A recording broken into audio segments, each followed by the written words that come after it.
Welcome to this episode of the GymInformer podcast. I'm Chris Gilbert, your host for this episode. And today our guests are Chuck and Tony, the owners of the two American Muscle gyms just outside of St. Louis, Missouri. These are very cool gyms. We got a chance to go to them just a few weeks ago. Got a chance to meet Tony at one of the gyms. Super great guy. I'm excited to talk to him and Chuck, the other owner. Before we get started, let me take a pause and I'll show you the photos I took when I was at both of these gyms.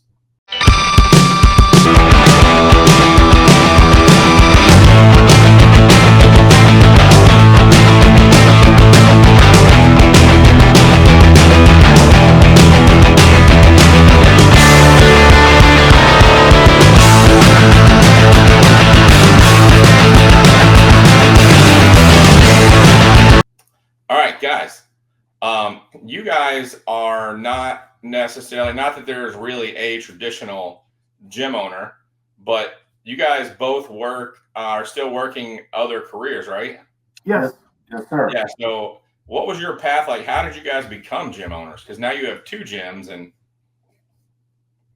Well, Tony, you want to go with it, bud? Well, him and I built a friendship in the gym, and we started doing projects outside of the gym, building, working on houses and doing stuff like that.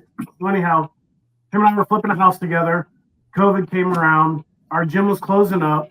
We looked at each other, we're like, hey, do we want to continue flipping houses, or do we want to take on this gym and try and help as many people as possible? And so COVID, we decided to buy the gym. You know, that's where every genius goes and decides to buy a gym in the middle of COVID when everything's shut down and everything's locked up. But, it's worked for us so far. We've got to build this thing, watch it grow, watch it flourish, and help a lot of people along the way. No, that's a super great attitude and a super great mindset. And it's cool that you guys took that risk and went out on a ledge and started the gym. Or you guys took over a gym, right? Yes, we took it over. Yeah, we did. It was a failing gym. Unfortunately, the owner was he was tired of owning a gym. He had other passions, other pursuits that he had in mind, and we just continually over the last 5 years watched our gym go just a little bit more downhill. But of course, of every dedicated gym goer, once you find a home, no matter whether you love it or hate it, it is home. We're habitual people. We know where our equipment is. Even if there's broken equipment, we're still going to train here. But, we had an opportunity to take it and make it our vision, which definitely was a lot of work. But we believe there's really never any problems. It's just more work to do. And believe me when I tell you, there was plenty of work for us to do. We just, we took the opportunity of COVID while the gym was shut down to just grab it and go with our vision. No, that's super cool. Yeah, and I liked. Normally, we jump right into talking about equipment, but you guys have a very cool atmosphere. So I'd like to start there, if you don't mind. What was the inspiration? Where did you guys decide? Let's go with this American theme and throw as much America into the gyms as possible. That's just who we are. That's us. There's no other way to explain it. We're pro-American. We are so blessed to be born in this country and have all the opportunities that we have. That's why we're such supporters of our first responders, our military. Neither one of us were ever in the military, but man, we appreciate the shit out of this. Not many places in this world do you have these opportunities, especially two people like me and him that I barely graduated school. He never made it through high school, but yet through hard work, what this country provides is if you work hard enough, you can have anything you want. And we owe it all to that. So that's where our theme comes from. That's where it is. It's not just neat stickers on a wall. It's our personality laid out through this entire facility. No, that's super cool. I love that. And as a veteran, I appreciate that mindset and that thought process. So thank you guys. Well, thank you for your service, buddy. So as we get into equipment, I think we got to separate the gyms. because from an equipment variety standpoint, they are so different. I think atmosphere in both gyms is kind of similar. I mean, the second location has a little different atmosphere with all of that like custom Tony painted green equipment. Yes, for sure. But it's still got that America vibe. It's still like you walk in there like, yep, I'm an American Muscle. But from an equipment variety standpoint, they're completely different. So let's start with it's House Springs, right? Correct. So let's start with House Springs. Like, how much of that equipment is equipment that was there when you guys took over, and how much of it you guys have switched out? And what was the thought process when you guys started switching it out and adding different equipment? Honestly, about 70% of the equipment was here. One thing we will say about the previous gym owners, they were gym guys too. They liked to work out. They were bodybuilders. So a lot of their equipment was spec on, what they liked as a bodybuilder and how they like to train. And that's the type of training and the type of equipment. I mean, we both love hammer strength equipment. Just the amount of work that we had to do to bring it back up to par, to refurbish everything.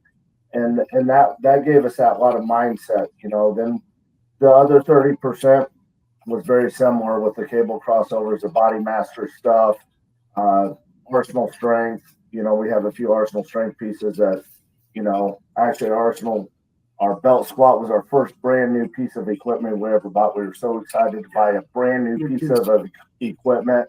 I mean, it was better than Christmas, let me tell you. Yeah. That's awesome. And some of that Body Master stuff you guys have in the House Springs location was super cool. Even with all the gyms I've been to, you guys had pieces in that location that I had never seen before. Yeah, we got a lot of unique pieces. There's a lot of people with drug problems. I have an equipment buying problem. I love buying equipment. I spend my night scouring the internet, and then Tony just shakes his head because he's got to do all the refurbishing. When I say, "Hey, buddy, I found this cool shit. We're going to bring it home." He's like, "Well, where are you going?" He goes, "I don't even want to know." I mean, one day I might be in Nashville, or next day I might be up in Chicago finding something to pick up. So it's just kind of a passion of ours. So it works out really well. That's awesome. And if we stay in House Springs, I thought one of the coolest parts of House Springs was the yard. Yeah. And Tony, if you would kind of elaborate on the story you were giving us about how the yard came about. Yeah, we ran out of room inside. We got too busy, and him and I had nowhere to work out, so we created the out back, and it just took off. Yeah, it was literally just a vision. California has Venice Beach. We're like, why can't House Springs, Missouri have a prison yard? Just our own vibe. Razor wire, monsters. That's the shit that's in our head. We just put it to life. Yeah. Yeah. Whatever we can figure out, somehow it comes out. Yeah, I thought that was super cool back there. That was probably our favorite part of the gym. I mean, don't get me wrong, we love that Body Master equipment in there, and we love the inside, but the yard was just really cool. It was such a cool vibe. Buddy, that is our favorite part of this whole facility also. Yeah, that's what really put us on the map, really was the outside area. That's what we're known for, is the prison yard. That's super cool. Yeah, we're usually not known for the House Springs gym. No. You guys are the ones with the prison yard. That's awesome. If we transition to the other gym, it's kind of from an equipment variety standpoint, it's totally different. Now, is that a gym that you guys took over, or did you guys start that one from scratch? We started that one from scratch. And we wanted that one to be a little more elegant, I guess you could say. Yeah, just a little bit different feel. That was our vision for that gym, was just to bring something with a little bit more elegance in there, but yet still have that I don't know, I would never call it a bodybuilder feel. It's not a meathead gym, but it also still has a bit of that club feel, but it still has the good hammer strength equipment that we like and some unique leg pieces that we like. So It was just a completely different vision. And when we do gym number 3, it's going to have the same feel, our same personality, but it'll have a completely different look to it also. Our goal is, as we build these facilities, our members can go from one to the next and still have that same great service, still feel at home, but have a completely different experience. Yeah, and that's one thing that I noticed at both locations. I got a chance to talk to employees at both locations, and your employees like really understood the vision of the gym. They were all super nice. Everybody was incredibly friendly. So you guys are doing a great job there. Thank you. Yeah, we're blessed. We got good staff. They get our vision. They understand it. We have team meetings where we iterate it monthly. And man, without those people there, we wouldn't be able to keep doing what we do for sure. Especially being we both work full-time jobs. You know, they're carrying that ship for 8 hours a day while we're not present in the facility. Now, my next question was, and you already brought it up. My next question was, what's the future of American Muscle? And you already mentioned a third gym. Is there already one in the plans, or is that just a down the road vision? No, as of right now, we're in very early stages of planning gym number 3. Location is not 100% determined, but the stages and the business plan is getting wrote up right now. So, so we're excited. We want to keep this thing growing as long as we can keep the culture. We want to keep doing this over and over again. Keep hitting repeat. As long as we're able to control the culture of the gym that we have envisioned, because we got amazing members. I don't know any other gym that I've ever been in, and it's not just because it's ours. I like going to other gyms all over the country, just checking them out and seeing different scenarios, different things, and how people interact with each other.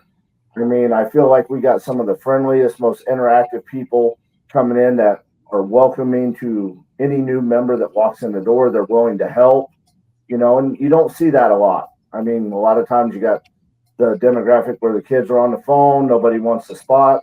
I mean, anybody go up and grab a spot from somebody without question or hesitation. Yeah. And that's really important to us. Yeah, that's awesome. Yeah, and I find that to be way more common in a locally owned gym. Commercial gyms, I won't even go into a commercial gym anymore. They're just a mess. Yeah, they suck.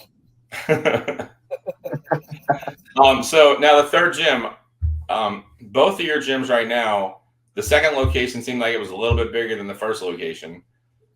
Are you guys going to keep growing the location size? Or are you going to kind of actually gym number 3? We're going to downsize a little bit. We're going to split right in the middle. Right in the middle between our House Springs location, our Oakville location. House Springs location, about 7,000 square foot. Oakville's 15,000 with the outside area of 3,000 square foot out there. So we're looking around the 9,000 to 10,000 square foot. I think it fits us a little bit better. It allows our overhead to stay a little bit more within reason. So that means we can keep putting more and more into the facility. Yeah, and in a 9,000 square foot gym, you can definitely you can build a really nice variety of equipment in a 9,000 square foot gym if you're careful what you're putting in there. Well, and that's always our goal. We love equipment. We try to get enough to where you can train any body part and have multiple machines to do different body parts, but yet it's still got to be able to flow. We're pretty good with smaller spaces and getting these gyms to flow. Even when the gym's at a full load, you're never on top of each other. There's a lot of gyms, they stack so much equipment and they got a lot of great equipment, but you have no space. You can't move. And that was something that's really big to us, to make sure that there's still plenty of room to move, but yet get the stuff in that we find important to be in a gym. Oh yeah. No, that's the most important. And it's awesome that you already mentioned keeping the culture and keeping the vibe of the gym. Cause I say to gym owners all the time that your equipment might get people in the gym, but your atmosphere is going to keep them there. So that's right. So 100%. I believe our members make our gym. It's not us. We set what we want. Our staff carries it out, but it's the members that we bring in and the referrals. We are by far not marketing geniuses at all. We've always been a little more of an old school by referral. Tell your friends, tell your family, tell the experience that you had here, and then come in and try us out and then judge for yourself. Well, don't undersell yourself on that culture. From what I've seen, the gym owner is so vital to the culture of the gym. When people know that the owner of the gym cares about the gym and cares about their experience at the gym, they care more about the gym. Yeah. When they know the gym owner is kind of just a business owner who doesn't really care about the gym, they don't care about the gym. So, like, don't sell yourself short on that, because you guys have a big part of that culture. So, Thank you. Next question I had was, you guys are doing a lot of things really well. Besides marketing that you already mentioned, is there anything else you guys feel like you could be doing better, or you wish you were doing better? And I tell you, we check the boxes at every single corner. We're constantly trying to just get 1% better every day at everything we do. The one with finding feeder programs for our trainers. We want our trainers to do the absolute best that they can. Have as many clients as we can. I feel that's one area that we actually fall short. We have really good trainers, but we don't have a real good feeder program to get those trainers in, get the clients to the trainers. Mm-hmm. We do fall short on that. We'll openly admit that. And we're always looking for better ways that we can do that for our trainers, for sure. Yeah, no, and that's important. I mean, because you can't keep really good trainers if you don't have people for them to train, or people that are wanting to, and you don't want to lose really good employees. So yeah, and I mean, we really focus with our trainers of everything they do with intent. We don't like to see telephones in our trainers' hands when they're working with their clients. If we see that, they actually kind of get yelled at. Everything they do, that customer, that might be your last customer you ever serve, so they needed to be treated like that every single time. 100%. Because that's one thing I found with trainers is, unfortunately, when they have a client for a long time, they kind of get a little complacent with them, and then their client's progress eventually slows, if not halts. Mm-hmm. We're all about progress here, and that client deserves the right to have a full attention to make sure that their progress is the fullest potential that we can give them, at least in that hour of time. Because once they get home, we want to build that momentum. So when they get home, they're excited to carry that program off. As the gym's the easiest thing to do. It's the other 23 hours out of that day where the progress really happens, with your food, your diet, your sleep, all your other habits that carry that to get that progress that you're looking for. Mm-hmm. 100%. So now that you guys have owned a gym and now two gyms for half a decade, do you have any advice for anyone that's thinking about owning a gym or wants to own a gym? Well, owning a gym is not a quick get quick rich quick. It just, at least in our experiences, I think you got to put your time in. Your members come first. If you think you're going to walk into this and make $1 million, it ain't going to happen. But no, it's just. And that's not why we did it. We did this to help people. That's why we did it. You got to have the right intent. It depends what you're wanting out of that gym. I mean, like I said, there's small personal training studios that go into that, and they're one-on-one. Me and him, we had a vision where we could create, where we help as many people as we could, but still fit that niche of the style of gym that we like. Mm-hmm. No, that's awesome. Yeah. I appreciate you guys coming on. Is there anything else that you wanted to tell people about American Muscle before we sign off? Well, the one thing I did want to say is we just wrapped up getting equipment out into the Oakville location. So Oakville location, starting the end of next week, we'll have a 3,000 square foot outdoor training space. Full circuit, free weights, you name it, you can get just as much as a workout outside as you can inside. So if you're looking for a different experience, especially moving into fall where we have these nice cool days to get outside, get out there and experience it. Just come check us out. That's all we ask. Check us out, and then you make your judgment from there. We tell everybody, we are not for everybody, but we give our part to the people that give it, that care about us. We give you everything we got. That's awesome. Yeah, and it's obvious when you're in your gym that you guys care about what's going on there. So that Well, was we awesome. appreciate you reaching out and taking the time to check out our facilities. It was very humbling to get your reviews on there.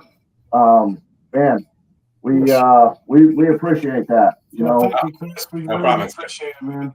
It's our passion, man, and we appreciate and actually, I hope you guys get a chance to come down. We'll all four get a good workout in, see if we can tear some muscles or something like that. That sounds awesome. Hopefully we tear some muscles and not some ligaments. I have had a little too much of that lately. So I understand. now one last question. As you're rolling into the third gym, have you guys picked out a cool color for Tony to paint that equipment? We're still talking about it. All right. But it is going to be bright. It's going to be bright. Yes, sir. Awesome. And the purpose of the green was to keep it flashy. That way people know who the hell we are. That's why I wanted it bright. I wanted people like, hey, I know that gym. That's American Muscle. Right. Yeah, that's awesome. I can't wait to see it and like let me know as soon as the third one's open, and hopefully we'll be able to get back. But I will text you as soon as we get the doors open. We'll have you guys come out and check it out before we even open the doors. How's that? That'll be awesome. All right. Thank you guys. I appreciate it. Nobody, thank you. Appreciate you, bud. If you enjoyed this podcast, please hit the like button and subscribe to our channel for more great content.